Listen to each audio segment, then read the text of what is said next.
Welcome back to day number 167. My name is Mary, and today's story is Hezekiah. After Ahaz, the most wicked king of Judah, came Hezekiah, who was the best of the kings. He listened to the words of the prophet Isaiah and obeyed the commands of the Lord. In the first month of his reign, when he was a young man, he called together the priests and the Levites who had charge of the house of the Lord, and said to them, "My sons, give yourselves again to the service of the Lord and be holy, as God commands you. Now, open the doors of the house of the Lord, which have been shut all these years. Take out all the idols that have been placed in it and make the place clean, and pure from all evil things. Because the people have turned away from the Lord. He has been angry with us and has left us to our enemies. Now, let us go back to the Lord and promise to serve him. God has chosen you to lead his worship.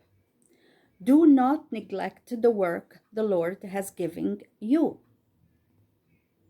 So the temple was opened, the idols were taken away, the altar was made holy, and the daily offering was laid on it. The lamps were lit in the holy place.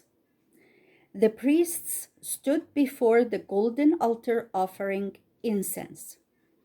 The Levites in their robes sang the psalms of David, while the silver trumpets made music.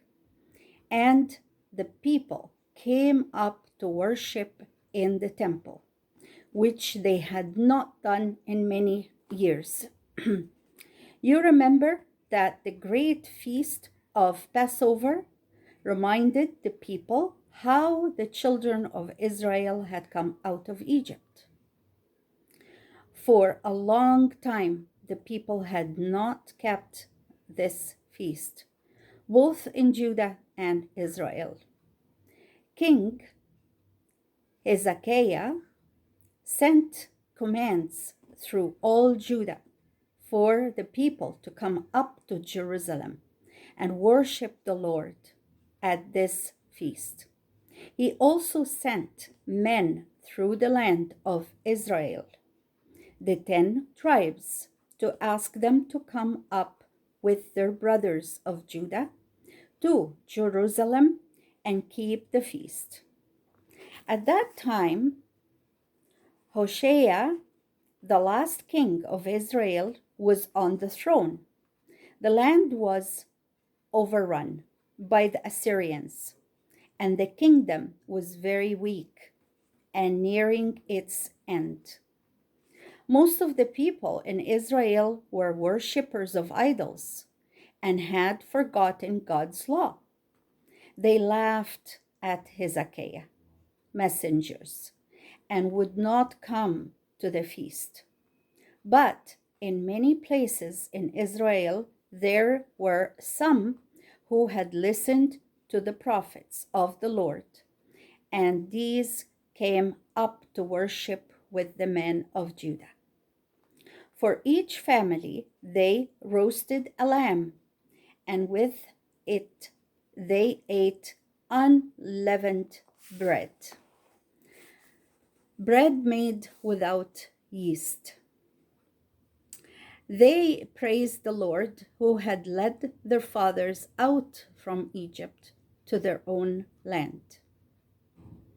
After the feast when the people had given themselves to the service of God, King Hezekiah began to destroy the idols that were everywhere in Judah. He sent men to break down the images, to tear in pieces the altars to the false gods, and to cut down the trees under which the altars stood. You remember that Moses made a serpent of brass in the wilderness? This image had been brought to Jerusalem and was still there in the days of Hezekiah. The people were worshiping it as an idol and burning incense before it. Hezekiah said, "It is nothing but a piece of brass." And he commanded that it should be broken up. Everywhere he called on his people to turn from the idols, to destroy them, and to worship the Lord God. And that was the word of the Lord. Now, discussion questions. 1. What kind of king was Hezekiah? What kind of king was Hezekiah? What did Hezekiah do to the house of the Lord? What did Hezekiah do to the house of the Lord? What did the feast of Passover remind the people of? What did the feast of Passover remind the people of? Number 4. What did the king command his people to do? What happened when he asked the people of Israel to join them? Number 4 has 2 parts. The first part to it, what did the king command his people to do? Second part, what happened when he asked the people of Israel to join them? Number 5 and last, how do you think God felt when the king destroyed all the idols? How do you think God felt when the king destroyed all the idols? And with those questions, we come to the end of day number 167. How time flies when we're having fun. Thank you again for being with me today and every day. Hopefully that's the case. But you do need to watch the stories or listen to them from the first one to build the information and to understand the stories and how it is built on one another. So may God bless us all until we meet again here. Bye-bye for now.